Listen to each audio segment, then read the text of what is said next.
Bonjour, aujourd'hui je voulais vous faire du coup une vidéo sur mon parcours de ancien angoissé, de ma première crise d'angoisse, jusqu'à aujourd'hui où je suis devenir justement thérapeute spécialisé dans le déblocage émotionnel, dans tout ce qui est angoisse, anxiété, etc. Voilà. Alors, ma première crise d'angoisse, je la vis en 2001, je m'en rappelle très bien. C'est vrai, ça a vraiment été un moment difficile de ma vie. Je suis à une soirée avec des amis, et je me rappelle très bien, je suis devant un écran de télé là, qui est allumé, et je suis en train de regarder cet écran de télé, je crois qu'il y a une émission. Et à un moment, je sais pas pourquoi, j'ai une montée d'angoisse dans le dos, je me rappelle très bien, j'ai un truc qui monte dans le dos, et j'ai cette montée d'angoisse que je ne comprends pas. J'ai ce truc qui arrive, mais qui a aucune raison d'être là. Et je suis en train de regarder cet écran, et en même temps que je regarde cet écran, je suis en train de me dire, mais je comprends pas ce qui se passe à l'écran. Et tout ça, ça se passe en un laps de temps de maximum 30 secondes, hein. Et je comprends pas ce qui se passe à cet écran, et là, je suis en train de me dire, mais qu'est-ce qui m'arrive? Je suis en train de devenir fou, quoi. Et rien que le fait de déjà, j'ai cette montée d'angoisse, et je commence à me demander si je suis en train de devenir fou. Et les 2 combinés là, commencent à créer une amplification de l'angoisse, mais en mode, vraiment très, très puissant. Et je commence à me dire: «Mais en fait, oui, je suis en train de devenir fou, je vais mourir, je vais pas bien et tout». Et tout ça, ça se passe en quoi? En 2 minutes. Et je commence à expliquer à mes amis, je dis: «Les gars, je vais vraiment pas bien là». Mes amis qui m'ont vu 2 minutes avant, normal, et qui me voient complètement paniqué, ils se disent: «Mais qu'est-ce qui lui arrive à Nico? Il va pas bien et tout». Ils essaient de me calmer, ils disent: «Mais non, mais si». Je leur explique: «Mais non, les gars, je suis en train de mourir. Il faut que vous m'ameniez à l'hôpital». «Non, mais Nico, c'est rien.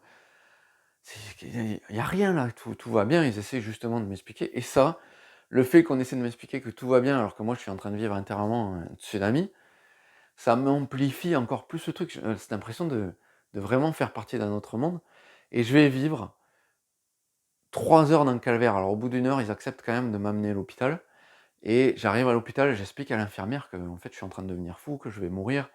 L'infirmière, elle comprend très bien ce que je vis. Elle essaie de me calmer tant bien que mal. Je pense qu'à cette époque-là, elle me parle pas trop de la crise d'angoisse. Moi, je lui explique, je lui dis: «Non mais madame, ça va pas bien, je suis en train de mourir, je suis en train de perdre mes réflexes, faut que vous fassiez quelque chose, faut que vous me donniez quelque chose, ça va vraiment pas bien». Et moi, j'ai vraiment, à ce moment-là, l'impression d'être dans un monde parallèle. Je suis en train de vraiment péter les plombs, de devenir fou, et je vis un calvaire. Et au bout de 3 heures, entre-temps, j'ai appelé ma mère, hein, au téléphone parce que l'infirmière me permet, et je lui explique: «Maman, ça va pas bien, il faut que tu viennes me chercher, je suis en train de devenir fou, machin». Et ma mère vient me chercher à l'hôpital, et au bout de 3 heures du début de la crise d'angoisse, je commence à me calmer et à me rendre compte que, comme si j'étais passé dans une espèce de tunnel, en fait, dans un sas, et je me dis: «Mais qu'est-ce qui m'est arrivé? Qu'est-ce qui m'est arrivé pendant ces 3 heures là que j'avais l'impression de devenir fou, pas être bien et tout?» Puis je rentre chez moi, je me pose, je me couche, je dors, et le lendemain je me réveille, et j'en parle à mon père, et je me dis: «Mais je sais pas ce qui m'est arrivé, je comprends pas». Et le lendemain, j'ai l'impression d'être plutôt bien, hein, d'aller plutôt bien. Bon, il y a quand même quelques séquelles, hein, il y a quand même, je pense, à l'intérieur un petit peu de stress, mais ça va quoi, c'est acceptable. Et il se passe quelques mois où je revis pas du tout ça, hein, je revis une vie normale. Bon, je me rappelle, je suis très bien, je suis en licence de chimie, et je suis un peu perdu en fait, je suis dans une période de ma vie où je sais pas quoi faire. Je sais pas vraiment ce que j'ai envie de faire dans ma vie, et je me rappelle, je suis en cité universitaire, et un soir, alors que je suis dans cette chambre de 9 mètres carrés avec des murs on peut le dire en carton, avec un voisin qui fout tous les soirs un bordel pas possible.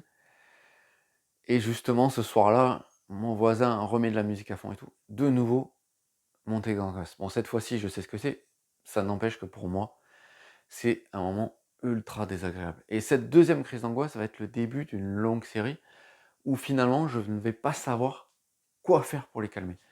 Et à force d'en avoir de plus en plus, ben en fait, ça va être, tout simplement devenir une normalité dans ma vie, et je vais devenir un angoissé permanent du matin au soir, à redouter le matin, à redouter le soir, parce que le soir, je sais que quand je vais aller me coucher, je vais pas être bien.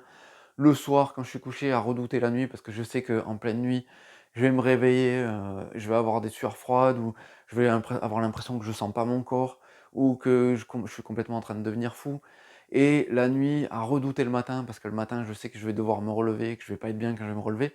Et tout ça, ça va créer une spirale où vraiment je vais commencer à vivre un calvaire, et je vais commencer dans cette période à tester toutes les méthodes. À tester en premier, alors je crois que je teste en premier la somatothérapie, qui m'apporte du mieux-être, mais quand je fais de la séance. Mais dès que je sors, le truc revient, j'ai de nouveau cette angoisse qui revient et à me dire: «Mais comment je vais faire pour pouvoir m'en sortir de ce truc-là?» Donc je commence aussi de la sophrologie qui m'apaise, mais qui me libère pas. Je commence de la PNL avec une PNListe qui m'apaise là encore, mais qui me libère pas.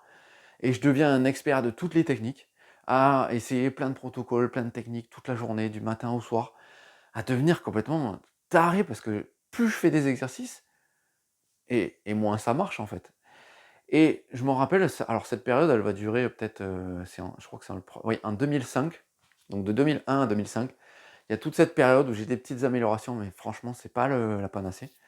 Et je rencontre une sophrologue qui était de l'école de sophrologie de Languedoc et qui va me faire le premier déclic où parce qu'elle, elle va me faire des exercices et justement l'exercice qu'elle va me faire, c'est l'exercice de la toilette du samouraï où elle va m'amener à me reconnecter à mon corps, ce que personne n'avait pensé à faire. Dans tous les thérapeutes que j'ai vus, ils m'avaient amené plein d'exercices, mais personne m'avait amené à reconnecter à mon corps par le toucher, par la sensation. Et là, je vais avoir le premier mieux-être. Par contre, il n'y aura pas de libération. Et tout s'améliore avec elle. Et je me dis: «Ah, peut-être que j'ai une voie, peut-être que j'ai trouvé un truc pour vraiment m'améliorer». Donc je fais cette toilette du samouraï, peut-être 2 ou 3 fois par jour. Je sens que vraiment je m'apaise intérieurement et je sens que j'ai plus de crise d'angoisse. C'est une angoisse, mais je n'ai plus de crise d'angoisse. Et un soir, je rentre de mon boulot. Je me rappelle, je suis dans la rue, dans le noir et tout. Et là, de nouveau, bam! Alors que je pensais que j'allais mieux, de nouveau crise d'angoisse. Et là, je me dis: «Non, mais c'est pas possible, je peux pas vivre ça, j'en ai marre, quoi». Du coup, je je suis un peu désespéré, j'arrête les séances avec elle parce qu'en plus, elle était plus trop disponible et je me mets à rechercher, parce que moi, je garde toujours espoir, je me dis: «Je vais trouver quelqu'un, je vais trouver quelque chose qui va me libérer, c'est pas possible autrement». Et à ce moment-là, je trouve un site en faisant des recherches sur un sophrologue, je tombe sur un site de Luc Gégère et je me rappelle très bien son site, où il y avait plein de trucs qui clignotaient et tout ça. Je vois ce site, je me dis: «Waouh, c'est quoi ce site avec toutes ces vidéos et tout?» Puis je me dis: «Bon, de toute façon, je risque rien, je teste». Et puis je fais la première séance avec lui et je me rappelle très bien, il me dit: «Non mais toi, je suis désolé de te le dire, mais la sophrologie et une séance de sophrologie, ça va pas suffire».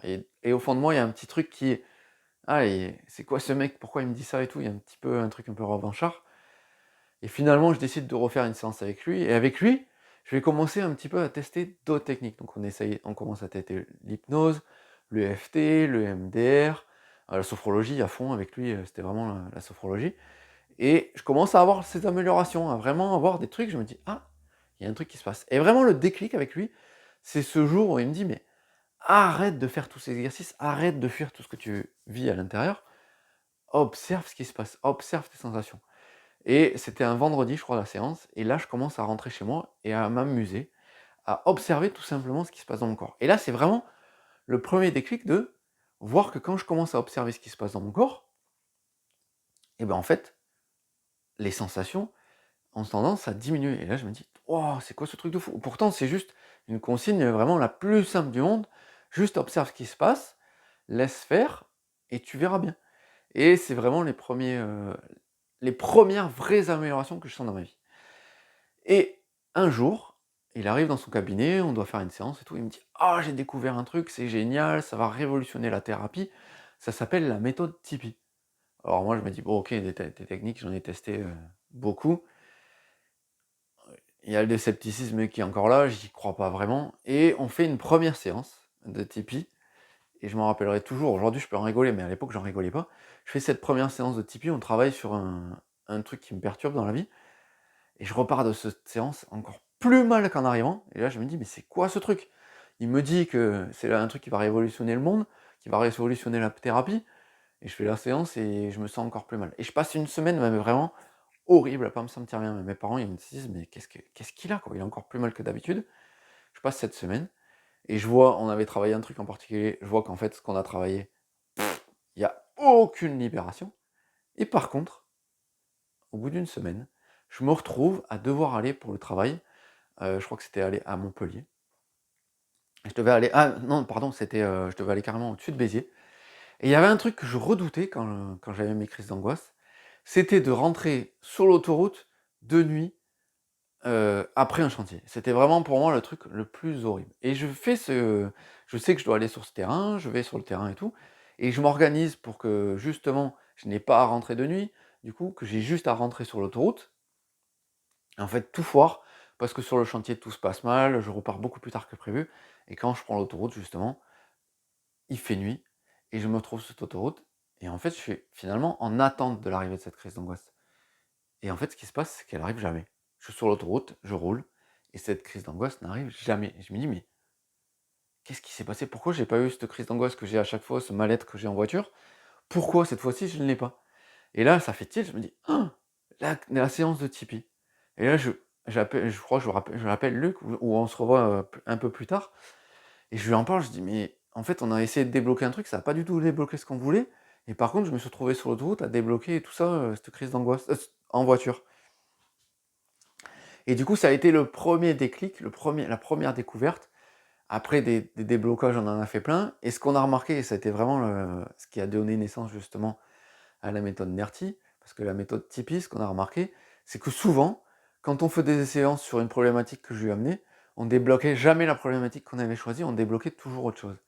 Et c'est vraiment ce qui a créé du coup, pour Luc, la méthode NERTI, c'était de se rendre compte que la méthode Tipeee, elle était super, mais qu'elle ne permettait pas de débloquer souvent, elle ne débloquait pas ce pourquoi on était venu, voilà. Et donc ça a été pour moi, les premières libérations, c'était vraiment pour moi vraiment une grosse découverte, parce que pour la première fois de ma vie, je commençais à me sentir mieux sans avoir besoin de faire des efforts de ouf, quoi. C'était vraiment pour moi le enfin, quoi. Et on a commencé à débloquer, et vraiment, j'ai vraiment eu un changement d'avis, vraiment un changement énorme, et à avoir des libérations définitives, à me sentir de mieux en mieux, à faire des trucs que je ne pouvais pas plus faire, et même des trucs que je ne pouvais pas faire avant les crises d'angoisse, à me sentir de plus en plus à l'aise avec les gens. Et pour moi, j'ai commencé à en parler à tout le monde, à en parler à tout le monde autour de moi, et dire voilà, il existe une technique si vous n'allez pas bien. Et pendant que moi j'en parle à tout le monde de cette méthode, lui, derrière, il est en train de l'améliorer et d'en faire une technique vraiment spécifique d'une problématique. Il améliore aussi, la durée des séances en étant vraiment spécifique. Il diminue vraiment la durée des séances, et ça, c'est un grand plus, parce que moi, je me rappelle avoir fait des séances de Tipeee où ça durait 3 heures et j'avais aucune libération parce qu'on n'était pas au bon endroit, on n'observait pas ce qu'il fallait. Et c'est vraiment ça avec la méthode NERTI, pardon, c'est vraiment ça qu'il a créé, c'est vraiment un truc spécifique, et ce qui fait qu'on a des libérations aujourd'hui encore plus puissantes que, ou du moins encore plus efficaces qu'avec la méthode Tipeee. Voilà. Et du coup, comment moi j'en suis venu à devenir thérapeute? Ce qui se passe, c'est que en même temps que lui, il améliore la technique, que moi je me libère vraiment de tous mes problèmes, que je me sens de mieux en mieux, même beaucoup mieux qu'avant mes crises d'angoisse. Mon métier que j'aime finit par manquer de sens. Je suis géologue spécialisé dans l'environnement. Mon métier que j'aime finit par manquer de sens. Et j'en parle à lui qui me dit: «Mais qu'est-ce que tu as envie de faire là?» C'est sans trop te prendre la tête, sans parler de métier. «Qu'est-ce que tu aimerais faire?» Je dis: «Bah, si je devais m'offrir un petit cadeau, je ferais, la formation de sophrologue». Il me dit: «Bah, vas-y». Je fais la formation de sophrologue. Pendant cette formation, je fais les premières séances sur les gens, et je vois qu'en quelques séances, déjà, j'ai une amélioration énorme sur pas mal de monde. Et là, je me dis: «Là, il y a un truc à fouiller, quoi, c'est bizarre». Et je me dis en plus: «Imagine si tu rajoutes NERTI à ça». Et justement, du coup, je me forme à la méthode NERTI, je me forme à cette méthode et je fais mes premières séances sur les gens. Et je m'en rappellerai toujours, je fais des séances sur une nana, une jeune, je crois qu'elle devait avoir la vingtaine, à qui je fais 3 séances, et bon, elle est pas spécialement enthousiaste, mais je lui fais ses déblocages. J'ai l'impression que j'ai de la libération, mais c'est pas flagrant. Et en plus, j'ai pas de retour, je fais 3 séances, puis je la vois pas pendant pas mal de temps.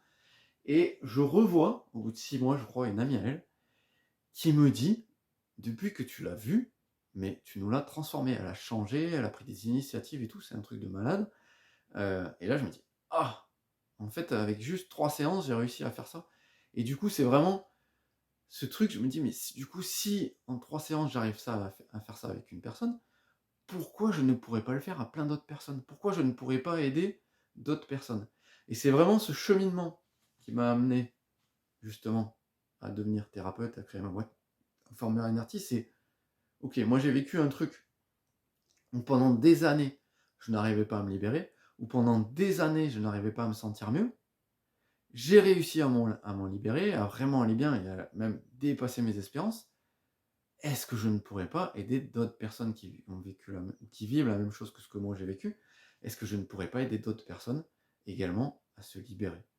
Et c'est de là qu'est venue l'idée de justement créer mon cabinet, créer mon activité et de quitter justement mon travail que j'aimais encore, hein, mais qui me faisait plus vibrer, pour pouvoir créer mon activité, me mettre à mon compte et prendre le risque de faire ça, mais au moins de me sentir aligné, de me sentir vibrer. Et c'est vraiment aujourd'hui ce que je vis. C'est que dans cette activité, je me sens vraiment à ma place, je me sens vraiment heureux de ce que je fais. Et c'est ça aujourd'hui que je voulais partager avec vous, de cette histoire de cette première crise d'angoisse à aujourd'hui devenir thérapeute et de tout ce chemin finalement qui a été pour moi un calvaire, mais qui finalement m'a amené là où je suis et qui fait qu'aujourd'hui je me sens vraiment à ma place. Voilà. C'était ce que j'avais envie de partager avec vous aujourd'hui, c'est peut-être un peu long. Voilà, bah merci si vous m'avez écouté jusqu'au bout et n'hésitez pas si vous avez envie qu'on discute, si on parle d'un de vos problèmes, à me contacter. Vous avez mon numéro sur le site. Voilà. Je vous dis à bientôt et puis je vous souhaite une bonne journée et prenez soin de vous.